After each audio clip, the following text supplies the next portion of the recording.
Amén, gloria a Dios. Mira a Dios.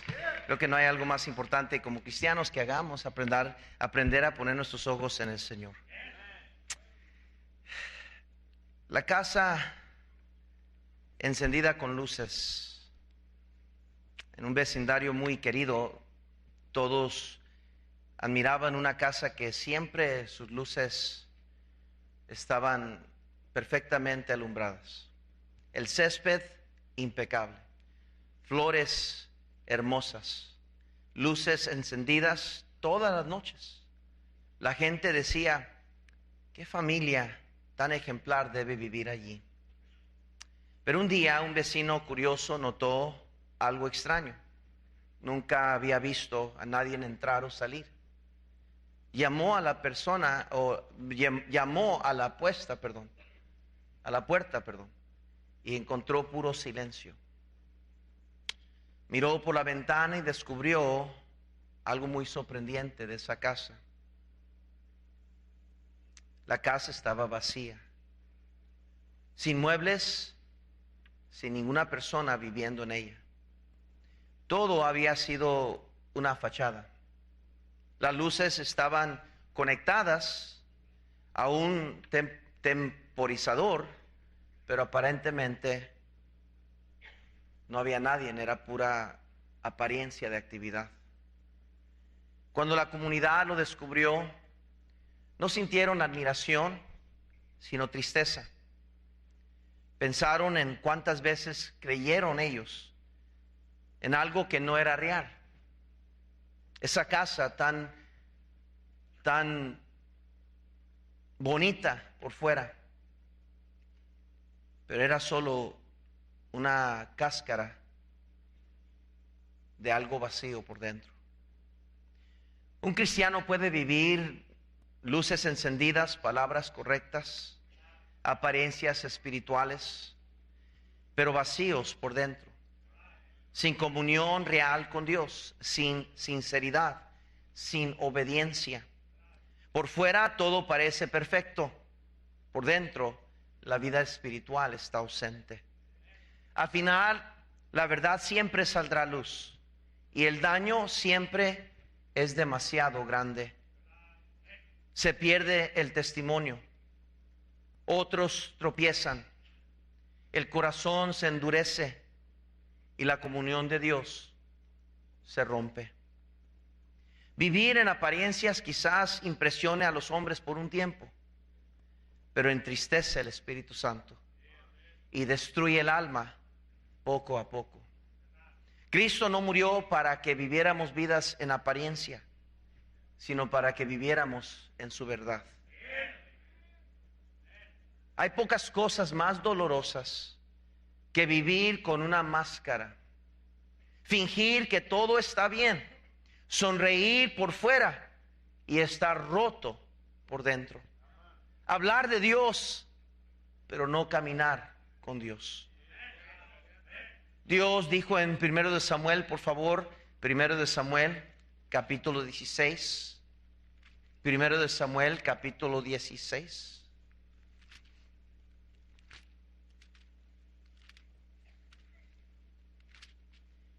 En el versículo 7 dice la Biblia así: y Jehová respondió a Samuel: no mires a su parecer, que no te impresione su vestimenta o su guapez o su manera de verse, ni lo grande de su estatura, porque yo lo desecho.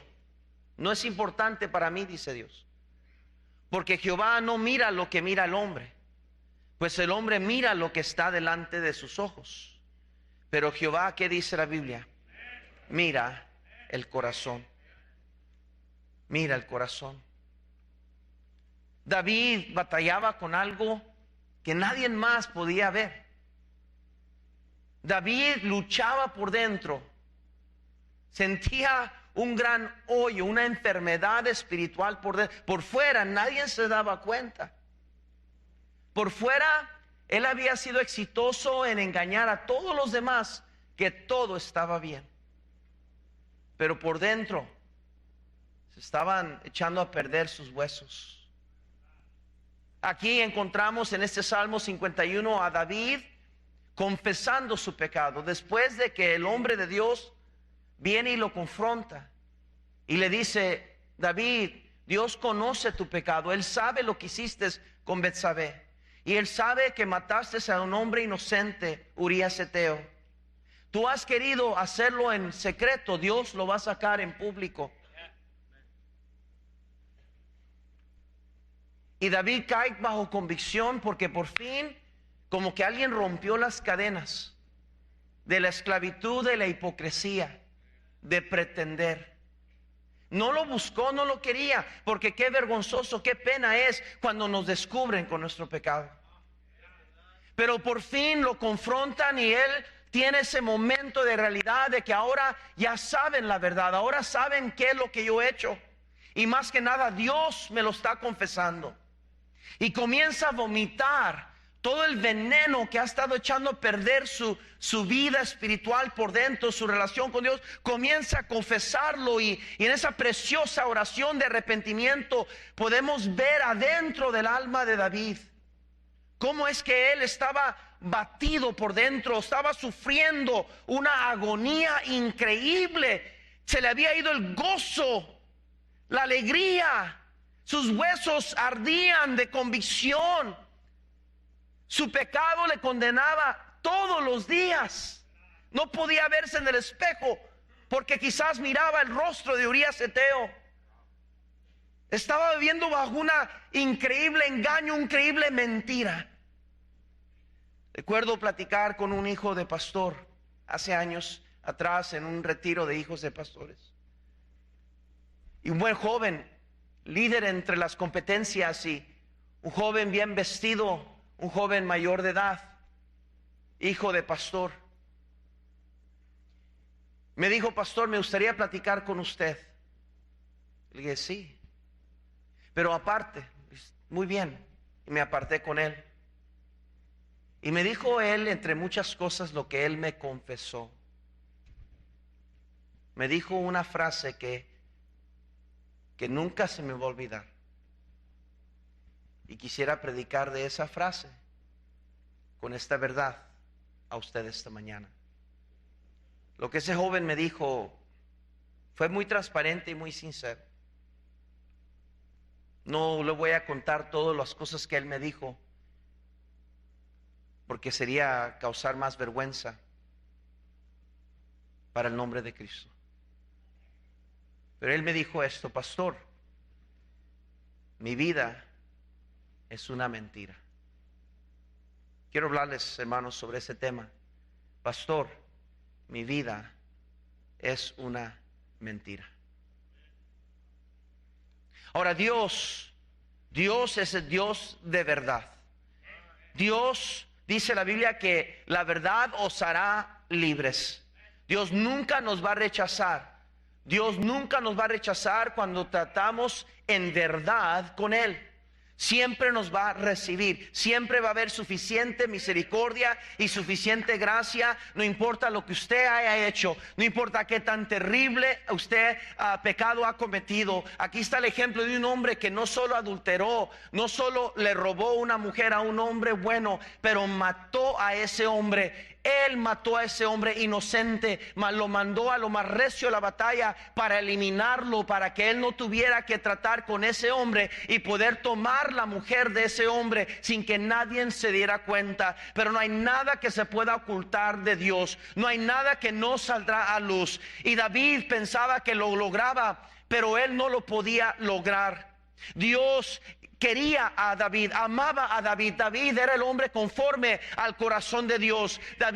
Dios lo había elegido, no había cometido un error, pero aquí David estaba luchando con el pecado, y en vez de tratar con su pecado, cuando lo hizo, él quiso ocultarlo y comenzó a vivir una vida de mentira. Y como suele suceder muchas veces, es más fácil vivir un engaño, una mentira, que ser honestos con nosotros mismos y tratar con el pecado pecado en nuestras vidas como Dios dice que debemos de tratar con nuestro pecado. Hermano, como cristianos no tenemos el lujo para dejar que el pecado dentro de nosotros crezca, que nos envenene más, que nos eche a perder más. El pecado es experto en robarnos el gozo de nuestra salvación, que debilitar la fe en el Señor. El pecado es experto en lastimar, en causar daño, en divisiones, en causar fricción, en corrompir, en echar a perder. Eso es lo que el pecado hace. Dice la Biblia que el pecado siempre dará a luz la muerte. Y quiero recordarles esta mañana, si Dios me permite y me da gracia de hacerlo, yo quiero amonestar a la iglesia esta mañana para que se asegure, si es que está viviendo una mentira, si está haciendo algo a las escondidas, algo a las espaldas de alguien más, está en pecado, está en rebeldía, está en amargura y resentimiento, en coraje y en odio. Si hay algo en su vida que no está bien, yo quiero amonestarle esta mañana a todos nosotros, incluyéndome a mí mismo primero, que dejemos de vivir una vida de engaño y tratemos con el Señor, porque hermanos, Dios está con los brazos extendidos esperándonos pacientemente para venir hacia Él. Y no hay razón, no hay ciencia humana, no hay inteligencia humana que pueda contradecir la verdad de que Dios nos está esperando para perdonarnos, para reconciliarnos. No importa cuánto usted quiera ocultarlo, no importa cuánto usted quiera pretender que lo que usted hizo no es tan grave, no es necesario tratarlo a público. Dios me va a ayudar. No, mi hermano, ese es el engaño de Satanás. Lo primero que Adán y Eva hicieron cuando pecaron no fue salir a la luz, no fue ir a descubrir o proclamarse libres de Dios. No, se escondieron. Y eso es lo que el pecado nos lleva a hacer, a querer escondernos de la verdad. Este mensaje es un llamado de amor, no de condenación. Voy a repetir eso, porque el que está viviendo en pecado, lo primero que piensa de aquellos que quieren llamarles al arrepentimiento es que no les aman. No me aman. Si me amaran, me dieran misericordia. Pero la Biblia dice que el pecado se corrige con misericordia y verdad. No le gusta que le digan sus verdades. A mí no me gusta también. No me gusta que me recuerden que no estoy haciendo un buen papel como papá. A mí tampoco. No nos gusta que se nos predica que nuestro matrimonio no está en orden. A mí tampoco no me gusta. No nos gusta recordarnos que cualquier deficiencia de nuestros hijos, cualquier rebeldía es una directa resultado de nosotros como padres. No nos gusta oír eso. A mí tampoco. No nos gusta cuando nos dicen que no hemos venido al altar en mucho tiempo. Y el venir al altar es algo que como cristianos debemos de practicar. A mí tampoco no me gusta. No nos gusta cuando se nos predica en contra de las cosas y placeres de este mundo porque lo estamos disfrutando. A mí tampoco no me gusta. Pero es necesario. Porque si lo dejamos a usted y me dejan a mí solo, haciéndonos creer y pensar que todo está bien, podemos hasta convencernos a nosotros mismos de nuestra mentira. Primero de Juan, por favor, capítulo 1. Primero de Juan, capítulo 1. Dice la Biblia en el versículo 7: pero si andamos en luz como Él está en luz, tenemos comunión unos con otros. Y la sangre de Jesucristo su Hijo nos limpia de todo pecado. Si decimos que no tenemos pecado, nos engañamos. ¿A quiénes? Y la verdad no está en nosotros. Si confesamos, ahí está la solución. Si confesamos nuestros pecados, Él es fiel y justo para perdonar nuestros pecados y limpiarnos de toda maldad. No dice alguna maldad, dice toda maldad. Si decimos que no hemos pecado, le hacemos a Él mentiroso y su palabra no está en nosotros. Hermanos, número uno, vivir una mentira destruye por dentro, nos destruye por dentro. Vean conmigo Salmo 32, un salmo que escribió David en el mismo tiempo de Salmo 51, Salmo 32. Dese cuenta cómo se expresa David. Por favor, dese cuenta. Salmo 32, versículo 3, por favor. 2 al 5, dice: bienaventurado el hombre a quien Jehová no culpa de qué, y en cuyo espíritu no hay engaño. Mientras callé, se envejecieron mis huesos y mi gemir todo el día, porque de día y de noche se agravó sobre mí tu mano, se volvió mi verdor en sequedades de verano. Mi pecado te declaré y no encubrí mi iniquidad. Dije: confesaré mis transgresiones a Jehová, y tú perdonaste la maldad de qué, de mi pecado. Dese cuenta en Salmo 22, por favor. Salmo 22, dice David, aquí viviendo la realidad de su engaño, de su mentira. Dice el versículo 1: Dios mío, ¿por qué me has desamparado? ¿Por qué estás tan lejos de mi salvación y de las palabras de mi clamor? Dios mío, clamo de día y no respondes, y de noche y no hay para mí reposo. David sentía que Dios estaba lejos de él. Sentía que sus oraciones no eran contestadas, ni mucho menos escuchadas. David se sentía aislado de Dios, apartado de Dios. Y mi hermano, es exactamente lo que el pecado hace en nuestras vidas. Vivir una mentira nos destruye por dentro. Dice David: mientras callé, se envejecieron mis huesos. David describe el desgaste interno que viene cuando ocultamos la verdad.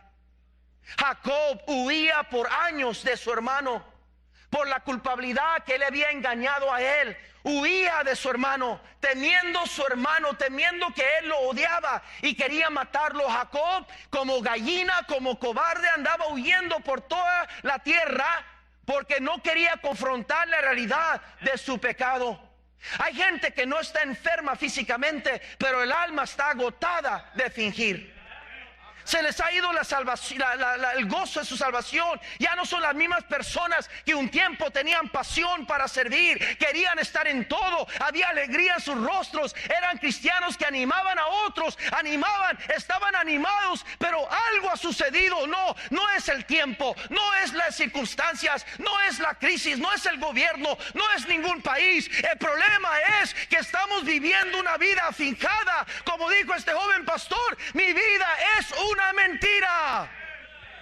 La hipocresía espiritual, las dobles vidas, las apariencias quiebran el alma. No hay una persona capaz aquí, suficientemente fuerte o arrogante, que pueda tolerarlo, soportarlo.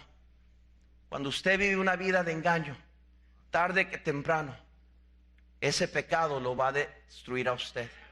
Va a destruir su relación matrimonial, va a destruir su relación con sus hijos, va a destruir la fe de ellos con su Dios, va a afectar a los demás, porque es lo que el pecado hace. Es como una infección que va echando a perder, corrompiéndonos. Es como una herida que tiene que sanar y no nos gusta porque nos lastima, nos molesta, y estamos protegiendo esa herida como que si la necesitáramos, pero no queremos enfrentar la realidad de una navaja que nos abra, que nos expulse el veneno, el pus que nos está echando a perder, que nos causa tanto dolor. Y eso es lo que la palabra de Dios está queriendo hacer esta mañana. Pero estamos duros de corazón. Quizás nos hemos acostumbrado tanto a una vida falsa que no queremos tratar con la realidad de que vivimos una vida de mentira.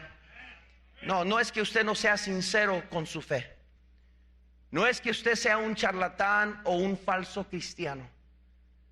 Es que usted vive una vida engañándose usted mismo, pensando que está bien o suficientemente bien para no tener que tratar con las cosas malas que hay en su vida. La razón por qué venimos a la iglesia es para encontrarnos con Dios, para escuchar de la predicación de la palabra de Dios lo que Dios sabe de nosotros, para responder a su llamado, para responder a la predicación y entender que no es una religión que estamos teniendo aquí, es una relación con nuestro Dios, y creemos que la palabra de Dios es la palabra de Dios, inspirada por Dios, preservada por su Espíritu Santo. Aquí está, y Dios con una carta de amor nos habla cada semana de maneras que nadie podría hacerlo. Yo no tengo la capacidad de hablarle a cada persona su necesidad. A duras penas batallo con mi propia vida espiritual. ¿Cómo puedo preocuparme por la suya en momentos tan delicados y tan cortos de 40, 45 minutos? Sería imposible, aparte que fuera Dios que nos quiere hablar, que Dios nos conoce la verdad. Él conoce lo que hemos hecho esta semana en la privacidad de nuestra vida, en la oscuridad, en los momentos donde nadie más estaba con nosotros. Él lo vio todo tan claro como nos vemos esta mañana. Dios conoce toda la verdad, conoce los pensamientos de su mente, conoce las intenciones de su corazón, conoce los sentimientos de su alma. Dios conoce todo. La verdad duele, pero es el inicio de la sanidad. Es el inicio de la sanidad. Dijo el rey David en Salmo 51, por favor.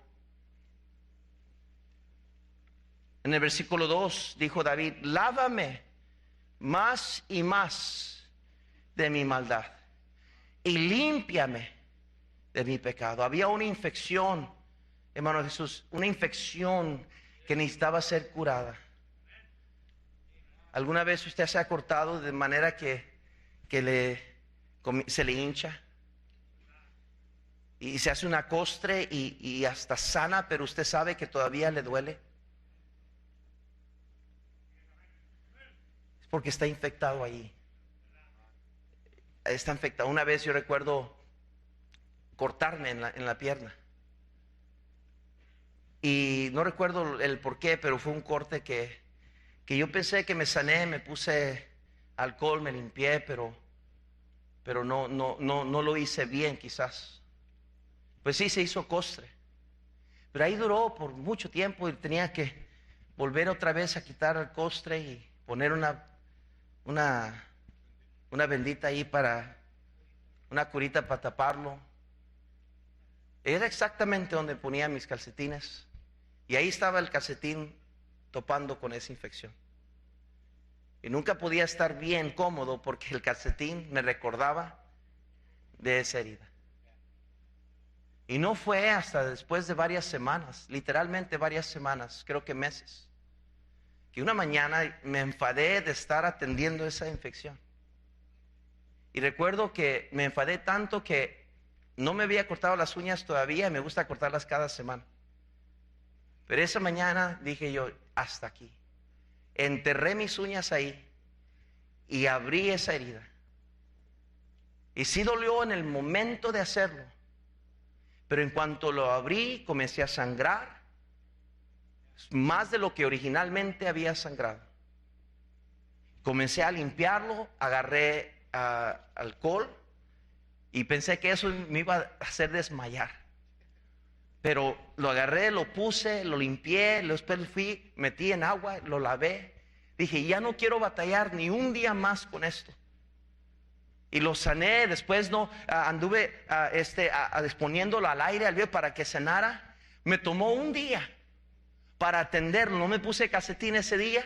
Era un día donde podía estar en casa. No anduve descalzo, anduve con short para que pudiera exponerse al sol, al aire.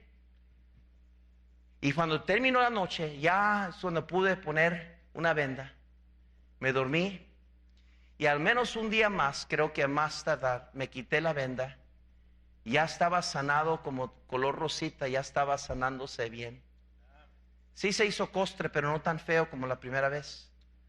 Y a los 2, 3 días se cayó solita la costre. Y ahora parece que nada está ahí. Pero por varias semanas estaba enfocándome en esa herida. Aunque usted lo crea o no, aquí hay cristianos que tienen una herida que no quiere usted atenderlo con Dios y sanar bien. Y por eso ha perdido el gozo de su salvación. Por eso le ha afectado su caminar con Dios, su servicio a Dios, su relación con otros, cualquier cosa le irrita, cualquier cosa le molesta, duda de todo mundo, todos los demás son hipócritas porque realmente nos reflejamos en ellos. Y sabemos por dentro que si yo puedo ser hipócrita y engañar a todo el mundo, sin duda alguna esa persona es hipócrita, esa persona es hipócrita y esa persona es hipócrita, porque como yo me convenzo a mí mismo de vivir una vida hipócrita, de seguro los demás son hipócritas también. De seguro los demás. David confiesa. David deja algo muy claro y le dice: Señor, tú amas la verdad en lo íntimo, en lo secreto me has hecho comprender.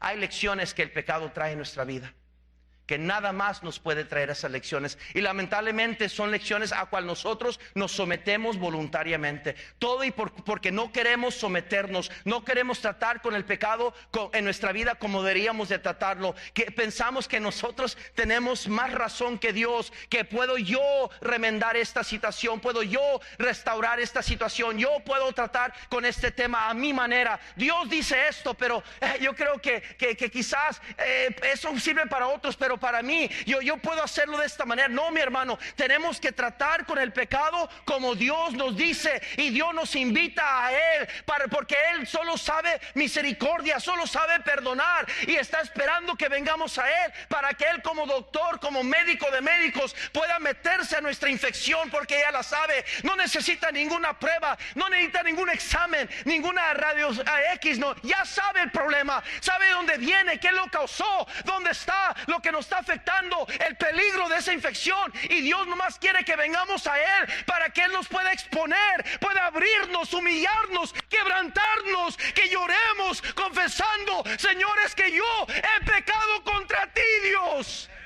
Y es entonces que Dios puede comenzar a sanar la herida profunda que el pecado ha hecho en nuestras vidas. Juan capítulo 8, por favor. Juan capítulo 8. Juan capítulo 8. Yo creo personalmente que una de las cosas que más afecta la obra de Dios, que más afecta la obra de Dios y las iglesias locales, es que el pecado que rinde en el pueblo de Dios sin confesar. Vuelvo a repetir, el pecado que rinde en el pueblo de Dios sin confesar.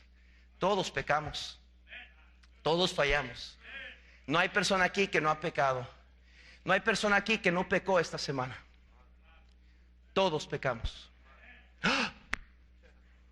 Yo pensé que era una angelita, la mejor pareja en el mundo, los mejores cristianos que este mundo ha conocido desde el apóstol Pablo. No, todos aquí pecamos esta semana. Algunos como que les molesta eso, no entiendo por qué. Todos pecamos esta semana, hasta los que están dormiditos. Todos pecaron esta semana. Pastor, ¿cómo se atreve a decirme eso? Ahorita mismo está pecando. Orgullo. El orgullo es pecado. ¿Quién se atreve este hombre a decirme que yo he pecado? Todos hemos pecado. Juan 8 dice la Biblia, Juan 8 versículo 3 dice la Biblia: entonces los escribas y los fariseos le trajeron una mujer sorprendida en adulterio, y poniéndola en medio, dijeron: Maestro, esta mujer ha sido sorprendida en acto mismo de adulterio, y en la ley nos mandó Moisés apedrear a tal mujeres. Tú pues, ¿qué dices? Mas esto decían tentándole. Ahí está la malicia, para poder acusarle. El punto no era la mujer, el punto era Jesús. Pero Jesús, inclinando hacia el suelo, escribía en tierra con el dedo, y como insistieran en preguntarle, se enderezó y les dijo: el que de vosotros esté sin pecado sea el primero en arrojar la piedra contra ella. Inclinándose de nuevo hacia el suelo, siguió escribiendo en tierra. Pero ellos, al oír esto, acusados por salían uno a otro, comenzando desde los más viejos hasta los postreros. Y quedó solo Jesús y la mujer que estaba en medio. Y enderezándose Jesús y no viendo a nadie sino a la mujer, le dijo: mujer, ¿dónde están los que te acusaban? ¿Ninguno te condenó? Y ella dijo: ninguno, Señor. Entonces Jesús le dijo: ni yo te condeno, vete y disfruta tu vida como sigues disfrutando. Ay, no dice eso, ¿verdad? vete sin venir al altar. Ay, perdón, no dice eso. Ay, perdóneme, hermano Pepe, ¿qué me pasa? Eso es lo que usted leí. No, yo leí eso. Ni yo te condeno, vete y no peques más. Es cierto que los fariseos eran el problema aquí. Los fariseos querían acusar a Jesús, querían atentarlo, querían hacerlo caer, errar de las escrituras para declarar que era un falso. Es cierto que la mujer estaba en adulterio, la agarraron. No es que la estaban acusando de algo malo, era verdad su pecado. La agarraron el pecado, no había cómo esconderse, era real lo que habían encontrado. Es cierto que al hombre que estaba con ella no lo trajeron, había una injusticia increíble. Pero Dios resume la historia tratando con el origen. El problema original de todos estos problemas era el pecado. No eran los fariseos, no era la mujer, el hombre, no era el acto, cómo lo hicieron, si eran justos o no. El problema era el pecado. Y Dios dijo, vete y no peques más. No hay restauración sin confesión. Pero una vez que hablas con Dios con sinceridad, te sometes a su voluntad y la autoridad escritural, la gracia entra donde antes solo había culpa. La gracia entra donde antes solo había culpabilidad y lastimadas, y heridas. La gracia entra y sana nuestras dolencias, sana nuestras heridas y nos levanta una vez más Dios de la cama de enfermo espiritualmente. Dios levanta y restaura matrimonios que sienten que ya van a romper, que van a caer en divorcio, que no hay esperanza. Es Dios que puede tratar con el problema, pero ese matrimonio, su problema no son los gritos, su problema no son las dinero, el finanzas, los celos, esto, lo otro. El problema es el pecado. Siempre ha sido el pecado el problema. Y hasta que no entendamos, como David dijo, yo he pecado. Ahí no habló de Betsabé. Y Betsabé, Dios, también no somos los únicos. Yo no soy, ella la que se andaba bañando desnuda. A ver, Dios, trata con yo, ¿qué culpa tengo? Soy hombre, estaba desnuda. No, como muchas veces nosotros somos, queremos echar la culpa a los demás. No, dijo David, yo he pecado contra ti. Yo solo he pecado contra ti.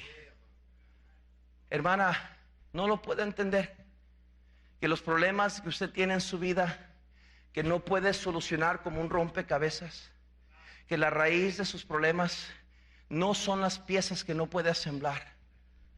No es su marido, no es su esposa, no son sus hijos, no es aquel hermano, aquella familia que me hostiga, que me hace irritado. Y no, hermano, no es nadie más que la persona que usted ve en el espejo.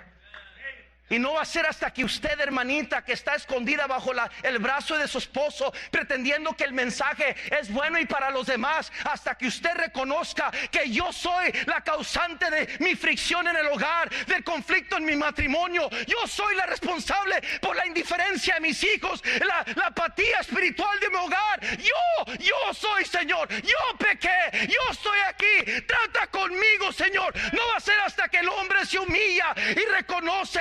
No es la culpa de un pobre pastor o un pastor de jóvenes o una iglesia o un movimiento. No es la culpa de la televisión, de Hollywood, de los juegos de video. Soy yo, Señor, el culpable. Yo soy el hombre de este hogar. Yo asumo responsabilidad. No es hasta entonces que Dios dice, ahí está la cortada. Ahora permíteme tratar con esto como yo quiero, no como tú quieres. No estás solo, mi hermano, hermana. Muchos grandes hombres y mujeres también vivieron doble vida hasta que Dios los restauró. Proverbios 28:13, la Biblia dice que el cubre pecado. ¿Qué dice, iglesia? No, próspera. Hay gente negociante aquí. Hay gente próspera aquí. Gente que sabe tener negocios, sabe cómo hacer funcionar su negocio. Y no se crea, ellos también batallan a veces con fracasos o malas decisiones o malos actores que nos engañan. Pero la gente que es exitosa en sus negocios, escúcheme bien esto, La gente que es efectiva en sus negocios saben algo muy importante. Y eso es esto: que la prosperidad genuina y verdadera es cuando hacemos los negocios y tratamos con nuestros negocios legítimamente, con honradez, con honestidad. Y lo que ellos han aprendido es que cuando ellos hacen las cosas bien, siempre van a prosperar. Los que tienen negocios y parece que nunca pueden lograr pisar allí, como que ¡ay! ¿Y qué? No han aprendido esa lección. El que no tranza no avanza. No he encontrado ese versículo en la Biblia, pero creo que algunos lo tenemos ahí escritos. Seguro en la Gómez está. David, un rey conforme al corazón de Dios, cayó en adulterio y asesinato y fingió hasta que ya no podía. Pedro, el más valiente de los apóstoles, el que ganaba el primer lugar en las predicaciones, el que traía más gente en su ruta que los demás, negó a Jesús 3 veces hasta que lloró amargamente. El hijo pródigo huyó de su casa, gastó todo lo que tenía y era su derecho gastarlo. Vivió como que si Dios no existiera. Así hay muchas personas ahorita mismo viviendo esa vida exterior, secundaria de Dios. No vienen a la iglesia con regularidad, viven a su manera, quieren vivir y gustar su vida y disfrutar su vida como ellos quieren, pensando que nada les va a pasar hasta que Dios trate con ellos. Dios no busca perfectos, busca gente sincera. No quiere actores, quiere hijos. Salmo 51, por favor, rápidamente. Dice el versículo 6: He aquí, tú amas la verdad en lo íntimo y en lo secreto me has hecho comprender sabiduría. Versículo 17, ahí mismo dice así: los sacrificios de Dios son el espíritu quebrantado, al corazón contrito y humillado no despreciarás tú, oh Dios. Jesús no murió por las personas que aparentan ser, sino por quien realmente somos. La Biblia dice: mas Dios muestra su amor para con nosotros en que, siendo aún pecadores, Cristo murió por nosotros. Isaías 29, por favor. Dice la palabra de Dios, Isaías 29, versículo 13. Dice la palabra de Dios. Isaías 29, versículo 13. Dice pues el Señor: porque este pueblo se acerca a mí con su boca y con sus labios me honra, pero su corazón está lejos de mí, y su temor de mí no es más que un mandamiento de hombres que les ha sido ¿qué? Enseñado. Hay gente que vive con convicciones prestadas, gente que viene a la iglesia porque así me enseñaron, porque así siempre he hecho, pero sus vidas no cambian. Siguen batallando y luchando con esa indiferencia, ese pecado, y no logran entender por qué. Y resulta que pues por no ver los mejores resultados, el culpable ha de ser el pastor, el culpable ha de ser esta iglesia, el culpable ha de ser el movimiento total del Bautista, porque no me han ayudado a mí. Y se van buscando iglesias donde les hacen sentir bien. Quieren sentir bien, alivio de su culpabilidad. Y llega a una iglesia donde nadie les predica duro, nadie les dice que son pecadores, que deben venir al altar. Nomás es todo aleluya, amén.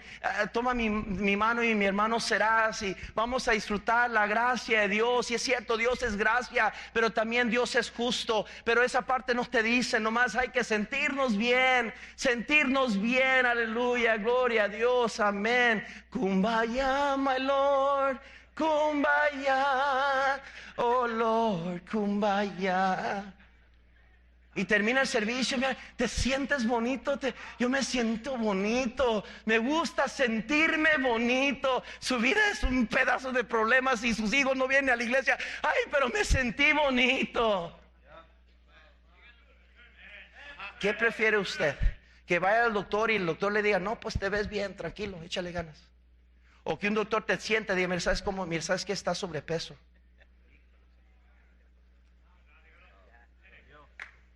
Estás sobrepeso. Estás tirándole ese diabético. Necesitas cambiar tu dieta. No más azúcar. Ya calmadito con las carnitas.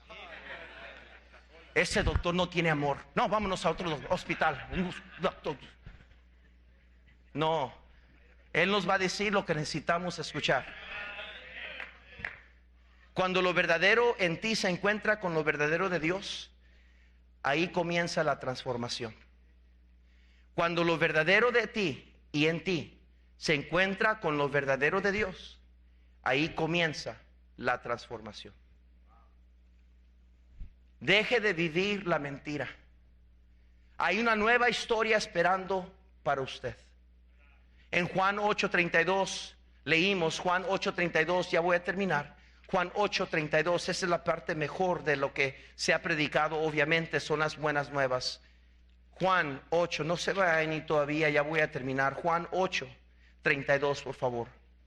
Dice la Biblia en el versículo 32, 31, dijo entonces Jesús a los judíos que habían creído en Él: si vosotros permaneciereis en mi palabra, seréis verdaderamente mis discípulos y conoceréis la verdad, y la verdad os hará ¿qué?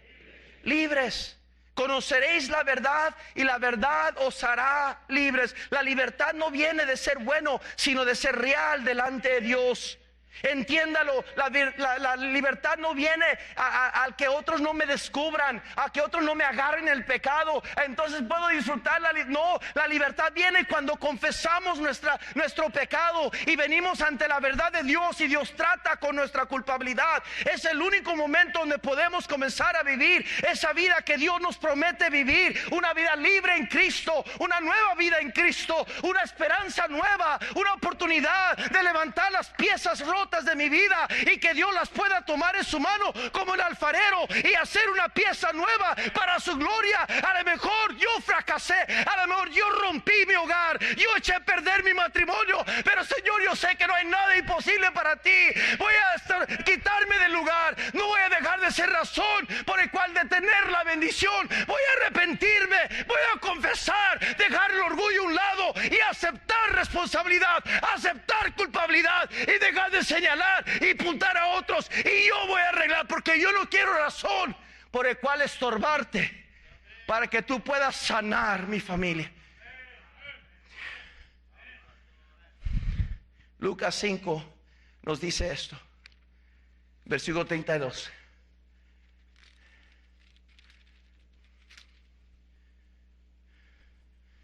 No he venido a llamar a justos, sino a pecadores al arrepentimiento. En otras palabras, si Jesús hubiera venido aquí a predicarnos, muchos de nosotros no hubiéramos venido a la iglesia, porque nosotros nos caracterizamos como justos, y la predicación de Él no hubiera sido para nosotros, porque pues el mensaje nunca es para mí, nunca es para mí. Es más, querido cristiano, yo le reto que en su mente ahorita, en su memoria ahorita, haga el esfuerzo de recordarse la última vez que Dios le quebrantó a usted, que Dios cargó, se puso pesado sobre su conciencia y su alma y no aguantaba y toleraba y vino llorando al altar, no por obligación o porque me dijeron venir, sino porque no me quedaba otra. Tenía que venir a Él, acudiendo alivio, aliento, fortaleza, porque me sentía totalmente quebrantado por dentro, porque la palabra de verdad llegó a mi mentira, me descubrió y Él sabe toda la verdad y viene ante Dios aquí diciendo: Señor, no quiero, no puedo un día más, Señor, estoy acabándome de oxígeno, me estoy ahogando en mi problema, en mi maldad, en mi mentira, pastor, mi vida es una mentira.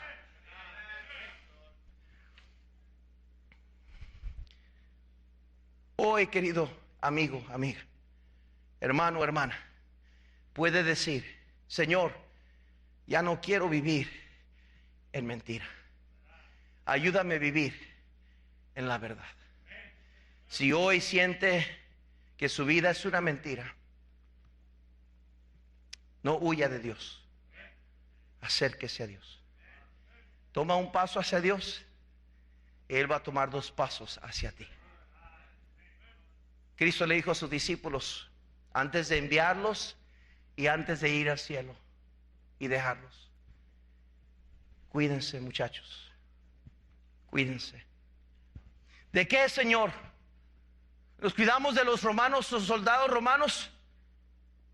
¿De qué nos cuidamos de las apedreadas de los fariseos? ¿De qué? Dinos, Señor, estamos listos. ¿De qué nos cuidamos?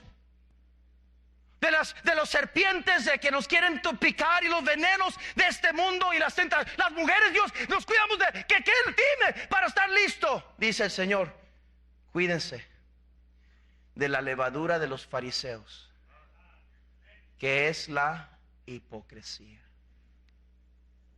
El peligro más grande que esos hombres enfrentarían en sus ministerios iba a ser su misma y propia hipocresía. No es tarde todavía. No está usted condenado todavía en el infierno, querido amigo, amiga. Todavía está aquí. Y si todavía está con vida, a pesar de sus pecados, a pesar de su vida alejada de Dios, es porque Dios le está extendiendo a usted misericordia. Dios no se escandaliza con tu verdad. Él se especializa en redimirlo. A Dios no vamos a escandalizar. No va a haber escándalo en el cielo porque usted confiesa su pecado. No se va a preocupar Dios. Híjole, y este no los... Este sí que es nuevo, escríbelo ahí para... No, Dios ya sabe cómo está usted esta mañana. El que es sincero ante Dios lo va a reconocer. Y va a decir, Señor, es verdad lo que la palabra tuya dijo esta mañana. Y yo no quiero vivir una vida de mentira. Querido esposo, ¿está viviendo una vida de mentira? ¿Hay pecado en su vida? Hay cosas que está efectivamente ocultando de su esposa y su esposa todavía no lo ha descubierto. Usted está viviendo una vida de mentira. Querida hermana, ¿está ocultando algo de su marido? ¿Está chateando con alguien que no es su marido? ¿Está llevando enfrente un estilo de vida que a propósito coquetea con otros hombres? El Señor le ha agarrado a usted codiciando a otros hombres y tratando de insinuarle a ese varón que usted se da cuenta de él. ¿Hay pecado en su vida? ¿Qué hay en su vida que usted ha aprendido a vivir con esa mentira, pensando y creyendo que nadie lo va a descubrir? Dios lo sabe todo. Y la bendición depende qué es lo que usted y yo vamos a hacer, especialmente con un mensaje así, porque fue directo para destruir ese pecado en su vida. Señor, tú conoces nuestros corazones y tú conoces toda la verdad.